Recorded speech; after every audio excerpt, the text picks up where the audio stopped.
చాలా సంతోషకరమైనటువంటి ఈ వేడుక మనందరికీ వాడుకే.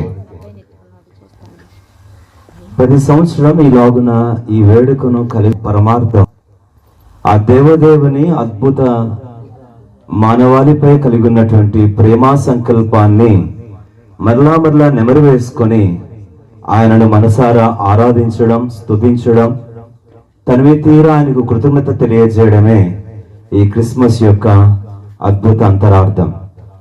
మరొక పర్యాయం ఇలాగున ఈ స్థలములో మనము కూడి వచ్చి ఈ చక్కని క్రిస్మస్ సందర్భాన్న దేవుని లేఖనంలో నుంచి 15 నిమిషాలు క్లుప్త లేఖన ధ్యానాన్ని కలిగి ఉండడానికి పరిశుద్ధాత్మ దేవుడు మనకు సహాయం చేయనుగాక. అందుకొరకైన కొంత లేఖన భాగం లూకా సువార్త 2వ అధ్యాయము 8 నుంచి 14 వచనాలు అక్క జ్యోతి అక్క గారు చదివి వినిపిస్తారు. లూకా సువార్త 2వ అధ్యాయం 8వ వచనం నుంచి 14వ వచనం వరకు, 8వ వచనం నుంచి 14వ వచనం వరకు. చిన్నోడా లూకా సువార్త పరిశుద్ధ గ్రంథం ప్రపంచం అంతట్లో అనేక భాషల్లో తర్జుమా చేయబడిన వేద పుస్తకం. అందులో నుంచి క్రిస్మస్ సందర్భ భాగం లూకా సువార్త 2వ అధ్యాయం 8 నుంచి 14 వచనాలు చదువుతారు. దయచేసి శ్రద్ధతో ఆలకించవలసిందిగా మనవి చేస్తున్నాం.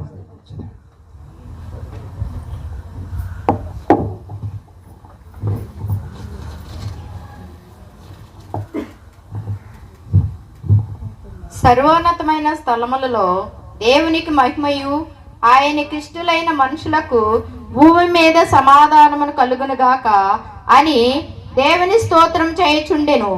ఆ దూతలు తమ యొద్ద నుండి పరలోకమునకు వెళ్ళిన తరువాత ఆ గొర్రెల కాపరులు జరిగిన ఆ కార్యములను ప్రభువు మనకు తెలియజేయుచున్నాడు. మనము బెత్లెహేము వరకు వెళ్ళి చూద్దాం రండి ఒకనితో ఒకడు చెప్పుకొని త్వరగా వెళ్ళి మరియును యేసేపును తొట్టిలో పండుకొని ఉన్న శిశువును చూసిరి. వారు చూసి ఈ శిశువుని గూర్చి తమతో చెప్పబడిన మాటలు ప్రసారము చేసిరి. ఆ గొర్రెల కాపురులు తమతో చెప్పిన సంగతులను గూర్చి విన్నవారందరూ మిక్కిలి ఆశ్చర్యపడిరి.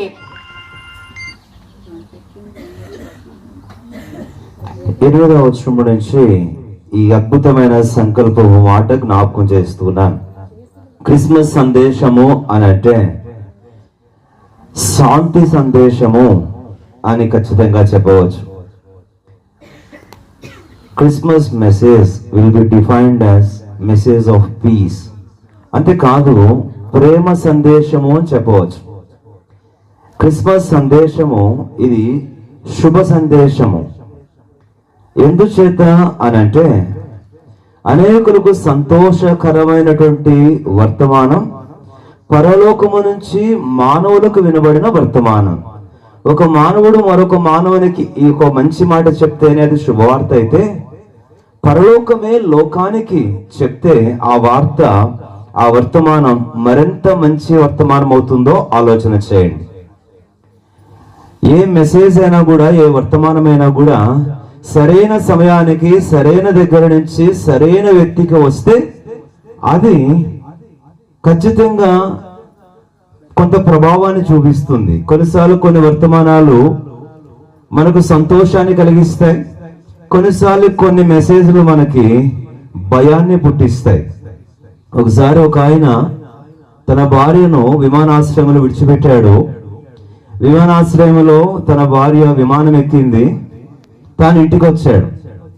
ఆ విమానం ఎక్కి వెళ్ళినటువంటి ఆ భార్య విమానం దిగిన తర్వాత భర్తకు మెసేజ్ పెట్టింది, SMS పంపింది. కాకపోతే ఆ పంపిన ఆ మెసేజ్ పొరపాటున ఆ భర్తకు రాకుండా అప్పుడే తన భార్యను సమాధి చేసి ఫ్యూనరల్ సర్వీస్ చేసి ఇంటికి వచ్చిన భర్తకు వచ్చింది. ఏమని వచ్చింది? మళ్ళా చెప్తున్నాను, విమానం ఎక్కి ప్రశాంతంగా దిగిన భార్య మెసేజ్ పెడితే అది పొరపాటున ఎవరికి వచ్చింది? అప్పుడే సమాధి చేసి తన భార్యను ఇంటికి వచ్చినటువంటి భర్తకు వచ్చింది ఆ మెసేజ్. ఏమని వచ్చిందంటే, హలో మై డియర్ హస్బెండ్, నేను సేఫ్గా ల్యాండ్ అయ్యాను, నన్ను సంతోషంగా పంపించినందుకు చాలా వందనాలు అనేసరికి ఈయనకి భయం వేసింది. నేను ఎక్కడ సంతోషంగా పంపించాను, గొల్లుమని ఏడ్చానుగా ఎంతవరకు. ఇంకా మన తర్వాత వచ్చింది ఏమని, నేను నిన్ను చాలా మిస్ అవుతున్నాను, నువ్వు కూడా తొందరగా నా దగ్గరకు వస్తావని వెయిట్ చేస్తూ ఉంటాను నీకోసం అని వచ్చేసరికి ఈయన కంగారు పుట్టింది. ఎందుకనంటే అది పంపింది ఆయన ఏమనుకున్నాడు, వామ్మో నా కోసం మళ్ళీ అక్కడ వెయిట్ చేస్తున్నట్ట. The right message to the right person from the right person will give happiness or horrible things. సరైన వర్తమానం సరైన వ్యక్తికి సరైన దగ్గర నుంచి వస్తే అది సంతోషాన్ని ఇస్తుంది, లేకపోతే అలజడిని పుట్టిస్తుంది. ఈ వర్తమానం, ఇదిగో మీ కొరకు లోక రక్షకుడు పుట్టి ఉన్నాడు అనే ఈ గొప్ప వర్తమానం ఎన్నాళ్ళ నుంచో కనిపెడుతున్న వారికి ఎప్పటి నుంచో ఎప్పుడొస్తాడా విమోచకుడు రక్షకుడు, ఇంతమంది ప్రవక్తలు చెప్పారు, ఎంతో మంది ఎంతో కాలం నుంచి రాబోతాడు అని కనిపెట్టేమే. ఇప్పుడు ఇదిగో వచ్చి ఉన్నాడంట అని చెప్పే ఆ వర్తమానం ఖచ్చితంగా వారికి సంతోషాన్ని ఇస్తుంది. వారికే కాదు, తరతరాలు గడిచిపోయినా యుగాలు గడిచిపోయినా ఇదిగో మీ కొరకు పుట్టి ఉన్నాడు అనే మాట ఈ రోజుకి మనకి ఇంకా సంతోషాన్ని కలిగిస్తూనే ఉంది. అందుకే ఆ మాట మీకు సంతోషకరమైన శుభవర్తమానము అని చెప్పబడింది. కావున ఈ క్రిస్మస్ సందేశం ఎంతో సంతోషకరమైన శుభ సందేశం. ఎందుకు అనంటే దేవాది దేవుడు భగవంతుడు తానే మానవ రూపేణ ఈ జగత్తుకు అరుదించిన ఆ వేళ సర్వలోక సృష్టికర్త సర్వలోక నాథుడైనటువంటి ఆ మహాదేవుడు తన మహిమనంతటినీ విడిచిపెట్టి మానవుని కొరకై ఈ భూమి మీద నడియాడుటకు ప్రవేశించిన ఆ వేళ, అరుదించిన ఆ వేళ, అవతరించిన ఆ వేళ ఖచ్చితంగా సంతోషకరం, సంబరం. అది ఎంతైనా కూడా స్తోత్ర కారణం. నా కొరకై సామాన్యమైన వ్యక్తి ఎవరు నా కొరకు వస్తే అదంతా వింత అనిపించదు, కానీ సర్వలోక సృష్టికర్తకు దేవుడు నా కోసం, నా వంటి వానిగా నన్ను రక్షించేందుకు నా కోసం దిగి వస్తే అది ఖచ్చితంగా నాకు ఆనందదాయకమే కదా. అంతకంటే సంతోషం ఏముంటుంది? అవును, క్రిస్మస్ అంటే దైవం నరావతారిగా దిగవచ్చిన శుభదినం. దైవం ఒక శ్రేష్ఠ పుణ్యావతారం ఎత్తినటువంటి దినం. దైవం తానే నరుని కొరకై ఇష్టముతో త్యాగముతో తనను తాను పూర్తిగా ఇముడ్చుకొని, తనను తాను కుదించుకొని, తనను తాను పూర్తిగా అణచుకొని మానవ శరీరమును దాల్చి మానవుల మధ్యకు దిగి రావటం అంటే మానవునికి ఎంత ధన్యత, ఎంత శ్లాఘనీయమైన సంగతి, కొనియాడదగిన సంగతి ఆలోచన చేయండి. నా వంటి వాని కోసం ఇంతటి వాడు అరుదించడం, అంతేకాదు నా వంటి వానిగా అరుదించడం, నా పాప శరీర ఆకారంలో నా కొరకు అరుదించడం నాకెంత ధన్యత. ఈ క్రిస్మస్ దేవుడు తానే నరుని కొరకై అరుదించిన ఆ వేళ, అవతరించిన వేళ గనుక ఇది మనకందరికీ కూడా సంతోషాన్ని కలిగిస్తుంది. ఎవరి పుట్టికైనా కూడా ఆ కుటుంబానికి ఆనందం కలిగిస్తుంది. ఎవరి పుట్టికైనా కూడా బహుశా కొంత ఖ్యాతి కలిగిస్తే గ్రామానికి ఆనందం కలిగిస్తుంది, లేదా ఆ జాతికి ఆనందం కలిగిస్తుంది, లేదా ఆ దేశానికి ఆనందం కలిగిస్తుంది. ప్రపంచవ్యాప్తంగా ప్రఖ్యాతిగాంచిన జన్మదినాలు ఎవరివి అని చూస్తే 3 జన్మదినాలు చెప్పారు. అందులో కూడా 2 జన్మదినాలను ఏమన్నారంటే నేషనల్లీ సెలబ్రేటెడ్ బర్త్డేస్ అన్నారు. జాతీయంగా జరుపుకునేటువంటి జన్మదినాలు అన్నారు. ఎవరిద్దరివి అని అంటే అక్టోబర్ 2వ తారీఖు జాతిపితగా పరిగణించబడేటువంటి మహాత్మా గాంధీ గారి జన్మదినం. రెండవది జనవరి 15వ తారీఖు Martin Luther king. Invite respected persons on the dais.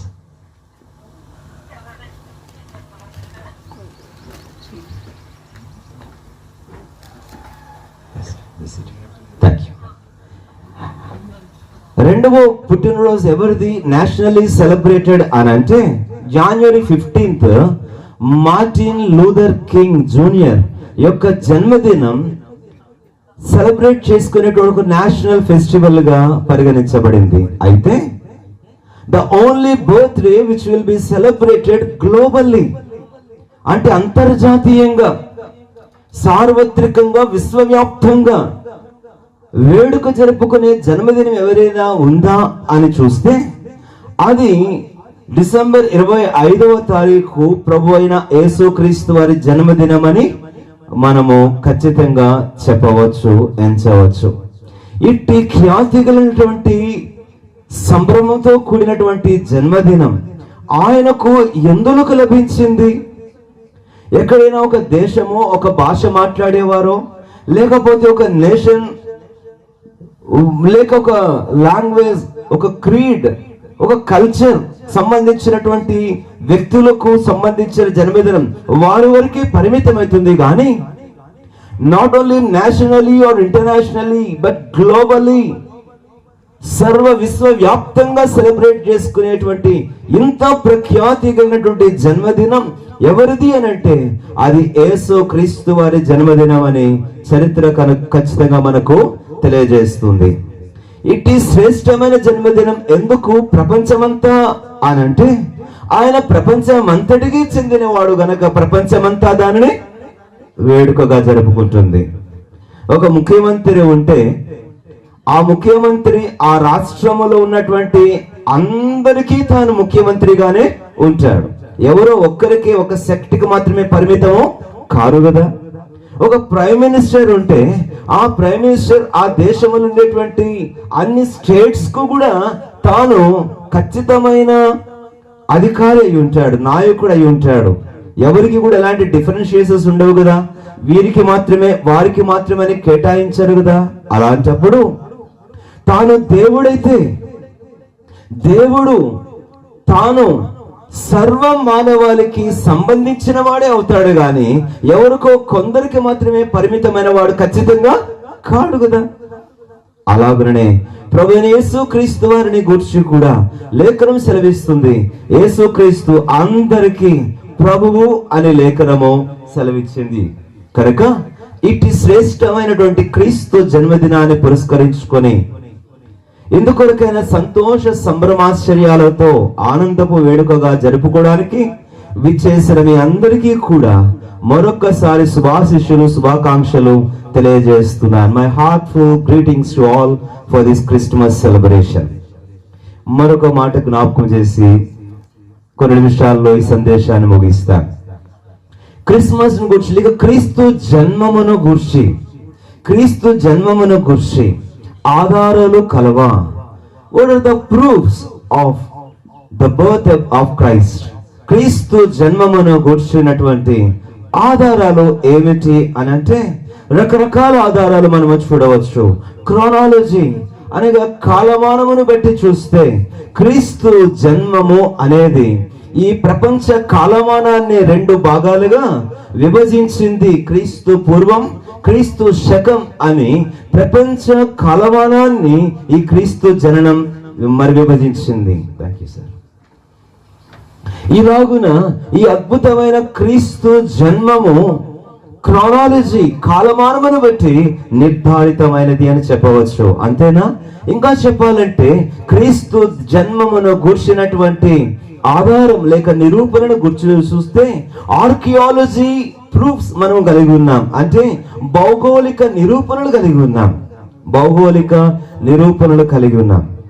దేశము, ప్రాంతము ఏది చెప్పబడిందో ఆ ప్రకారంగా ఆ దేశములో, ఆ ప్రాంతములో, ఆ గ్రామములో యూదయ బెత్లెహేమ్ అనే చెప్పబడినటువంటి సంగతిలో మనం స్పష్టంగా చూడవచ్చు. అంతేకాదు క్రీస్తు జననమును గుర్చిన హిస్టారికల్ ప్రూఫ్స్, చారిత్రాత్మకమైనటువంటి నిర్ధారణ కలిగి ఉన్నటువంటి జననం అది.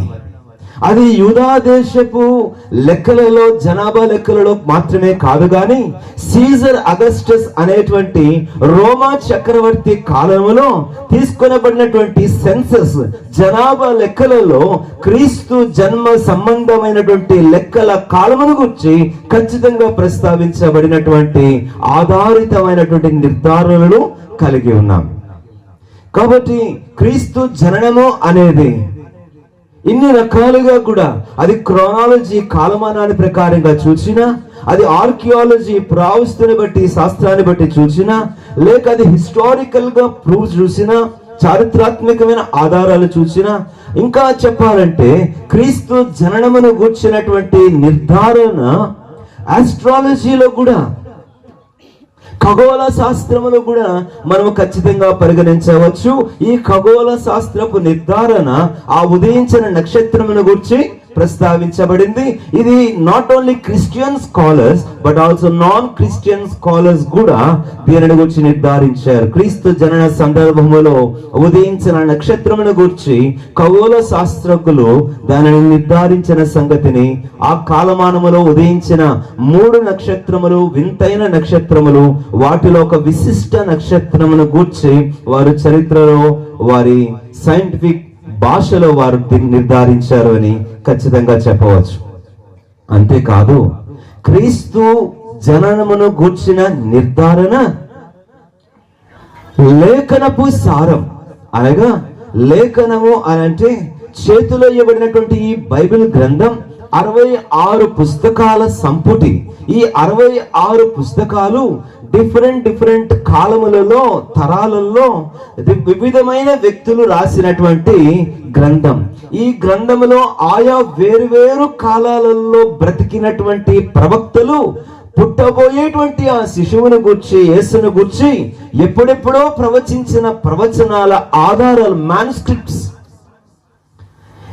ఈ దినాల్లో మనకున్నటువంటి ఈ పేపర్ ప్రింటింగ్ కాకపోయినా ఆ దినాలలో ఉండేటువంటి చర్మము లేక రాతి, అలాగే చేతి కర్రల మీద చెక్కబడినటువంటి అద్భుతమైన నిదర్శనాలు ఖచ్చితంగా ఈ దినానికి కూడా ఉన్నాయి. ఇన్ని రకాలుగా క్రీస్తు జననమును గుర్చిన నిదర్శనం, ఖచ్చితమైన నిరూపణ కలిగి ఉండడం కారణం చేత సర్వ మానవాళి, whole world is celebrating Christmas as their unique universal festival.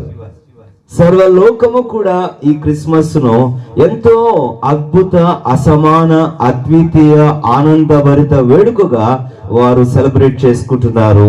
ఇందుకై దేవునికి స్తోత్రం. ఇప్పుడు ముఖ్యమైన అంశానికి వస్తాను.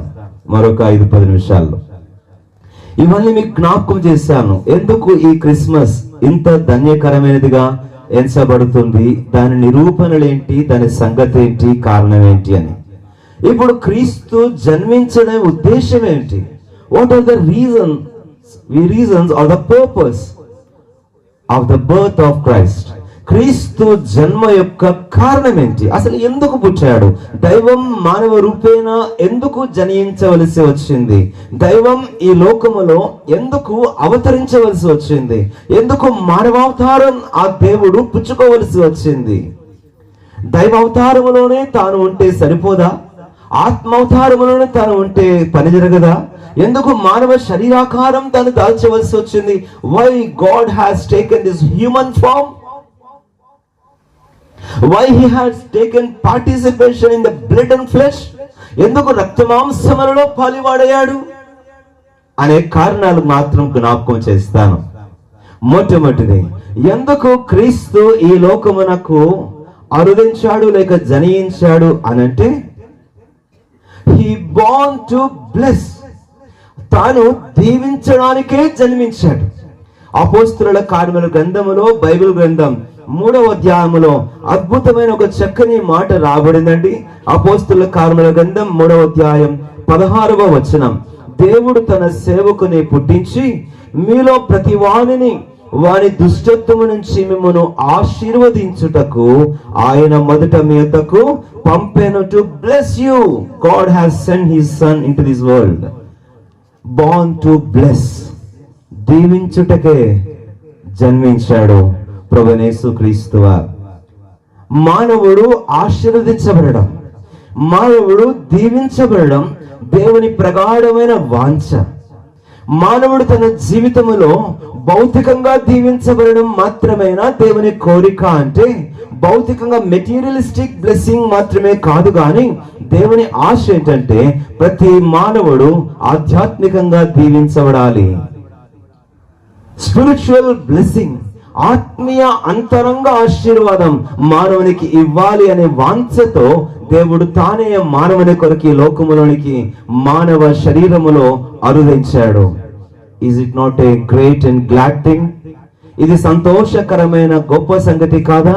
నన్ను దీవింప దిగి వచ్చిన సర్వలోకనాథుడా, ఐ థ్యాంక్ యూ, నీకు నా కృతజ్ఞతలు అని చెప్పడం ఎంత సంతోషకరం, ఎంత అర్థవంతం. మానవునికి ఆశీర్వాదము అనేది ఎందుకు అని అంటే, వాస్తవంగా మానవుడు తన పాపము కారణం చేత ఈ ఆశీర్వాదాన్ని కోల్పోయాడు.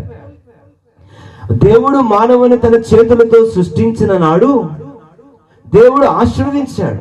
కానీ ఎప్పుడు పాపం ప్రవేశించిందో దైవ ఆశీర్వాదాన్ని ఆ పాపము దూరము చేసింది. దేవుని ఆశీర్వాదానికి దూరమైన మానవుని అట్లే విడిచిపెట్టడం దేవునికి సంతోషము కాక, మరలా ఏ పాపమైతే మానవుని దేవుని ఆశీర్వాదానికి దూరం చేసిందో ఆ ఆశీర్వాదాన్ని తిరిగి ఆ పాపము నుండి తొలగించి మానవునికి దయచేయాలని దేవుడే మానవ రూపేణ దిగివచ్చాడు. తిరిగి ఆ ఆశీర్వాదాన్ని మానవునికి దయచేయాలి, తిరిగి దీవించబడాలి. తిరిగి ఆధ్యాత్మికంగా మానవుడు అంతరంగపు శ్రేష్టమైనటువంటి సంతోష సమాధానాలతో ఆశీర్వదించబడాలి. The real blessing is not external or material or financial, but the real blessing is inner blessing that is nothing but joy and the piece.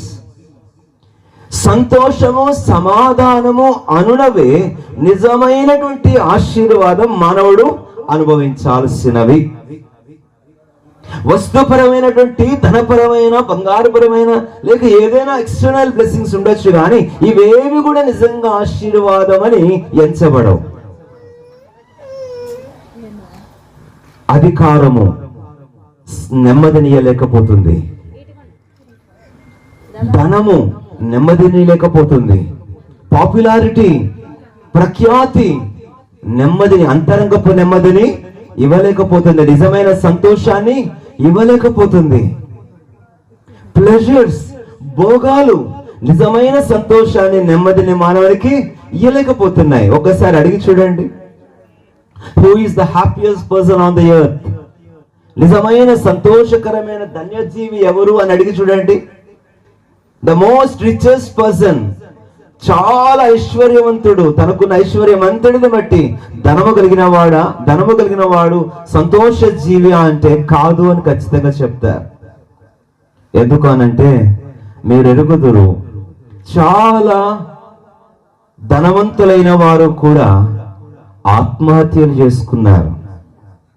అంతేకాదు చాలా పాపులర్ అయిన వారు కూడా, మ్యార్లిన్ మన్రో అనేటువంటి ఒక ప్రఖ్యాతిగాంచిన హాలీవుడ్ హీరోయిన్ మీరు వినుంటారేమో, చాలా తన సౌందర్యాన్ని బట్టి తనకున్న పేరు ప్రఖ్యాతులు బట్టి ఎంతో ప్రఖ్యాతి చెందినప్పటికీ one fine day she close her life stating that I had no peace of mind. నాకు మనశ్శాంతి లేదు అని చెప్పి జీవితాన్ని ముగించింది. సుశాంత్ గుప్తా అనేటువంటి భారతదేశంలో ఒక ప్రఖ్యాతిగాంచిన మరొక నరుడు, తనకున్న విస్తారమైనటువంటి ప్రఖ్యాతి ఉన్నప్పటికీ తన నెమ్మదిలేని స్థితిలో తన జీవితాన్ని అర్థాంతంగా తానే ముగించుకున్నాడు. ఇలా ఎంతమందో. ఒకసారి చంద్రమండలం మీద అడుగుపెట్టినటువంటి ఆస్ట్రోనాట్ నీల్ ఆర్మ్స్ట్రాంగ్ గారు భారతదేశం వచ్చారు. ముంబైలో తాను అడుగు పెట్టగానే ఒక జర్నలిస్ట్ ఆయన దగ్గరికి పోయి ఆయన ఇలా ప్రశ్నించాడు, what is the most happiest thing which has given you peace and Joy in your life? నీ జీవితంలో చాలా ఆనందాన్ని నెమ్మదిని ఇచ్చినటువంటి సంతోషకరమైన దినం ఏది? Is it not the day which you have landed on the moon? నీవు చంద్రమండలం మీద కాలు పెట్టిన ఆ దినమే అని మేము అనుకుంటున్నాం, అవునా అని అడిగితే ఆయన ఏమన్నాడు తెలుసా? No, never. నేను దేవునితో నడిచిన దినమే నాకు అత్యంత నెమ్మదిని కలుగజేసిన దినము అని చెప్పాడు. అనేక మంది ఇండ్లలో బుద్ధ విగ్రహము మీరు కలిగి ఉండడం చూస్తూ ఉంటారు. ఎందుకు అనంటే శాంతికి నెమ్మదికి చిహ్నంగా బుద్ధ విగ్రహం కలిగి ఉంటూ ఉంటారు. ఆ బుద్ధుడు తాను చెప్పిన ఒక మాట ఏంటంటే, peace is never from outside but peace from inside is the real peace. నెమ్మది అని అంటే బయట నుంచి వచ్చే ప్రశాంతత కాదు గాని లోపల కలిగి ఉండే నిమ్మలమే అని అన్నాడు. ఇలాగున చెప్తూ పోతే ఇంకెంతో మంది, ఈ సౌత్ ఇండియాలో చాలా ప్రఖ్యాతిగాంచిన రజనీకాంత్ గారి గురించి మీరు చాలా మంది వినే ఉంటారు. ఎంతో మంచి డబ్బు ఉంది, ఖ్యాతి ఉంది, చాలా సర్వం కలిగి ఉన్నాడు. ఆయన ఒక సమయంలో తాను హిమాలయ ప్రాంతానికి పోయి అక్కడ ఒక గుహలలో తాను కొంతకాలం తన కాలాన్ని గడపడానికి ఇష్టపడ్డాడు. అప్పుడు ఆ దినములైన తర్వాత ఆయన అడిగారు, ఎందుకు మీరు ఇంత సోషల్ లివింగ్, సామాజికంగా ప్రజల మధ్య ఉండే ఈ జీవనాన్ని విడిచిపెట్టి చాలా సాదాసీదా వస్త్రాలు వేసుకొని మీరు ఆ హిమాలయ పర్వతాల్లో ఆ పొలాల గుహ దగ్గరికి పోయి ఎందుకు గడిపారు అని అంటే, ఆయన చెప్పిన fine statement was recorded in history. You can find out in media right now also. ఆయన చెప్పిన ఒక మంచి మాట, ఈ లోకం నేను కలిగినవేవి కూడా నాకు నెమ్మదిని నాకు దయచేయలేదు. నేను పోయి అక్కడ కూర్చుని దైవాన్వేషణ చేసిన సమయమే నాకు నిజమైన నెమ్మదినిస్తుందని నేను పరిగణించాను. అవును ప్రియులారా, నిజమైన ఆశీర్వాదం ఇచ్చుటకే ఆయన లోకానికి వచ్చాడు. ఆ ఆశీర్వాదం సంతోష సమాధానం, అది అంతరంగంలో నింపబడేది. పరిస్థితులు ఏవి ఇవ్వలేనివి, పరిస్థితులు ఏవి కూడా తీసివేయలేనిది.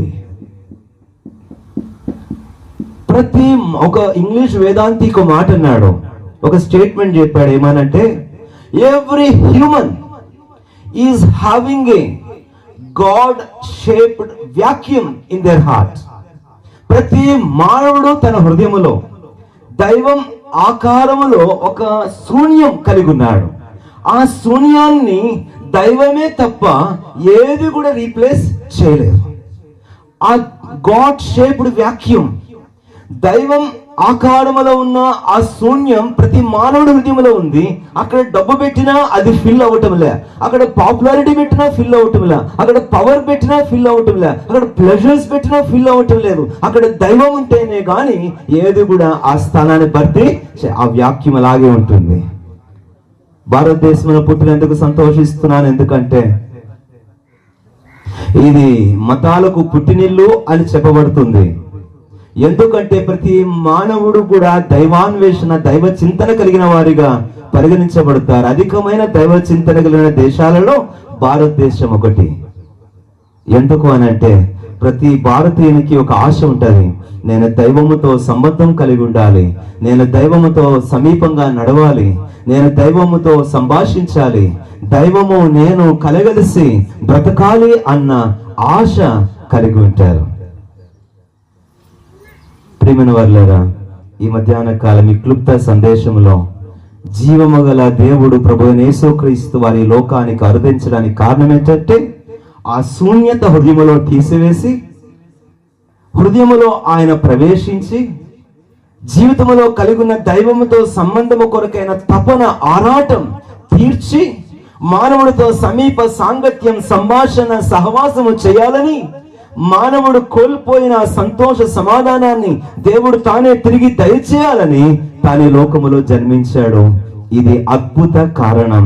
దేవుడు మానవుడిగా అరుదించేందుకు అద్భుతమైన కారణము. కాబట్టి ఇట్టి నిజమైన సంతోష సమాధానము అనే ఆశీర్వాదం ఇచ్చుటకే ప్రభువైన యేసుక్రీస్తు వారు వచ్చారు.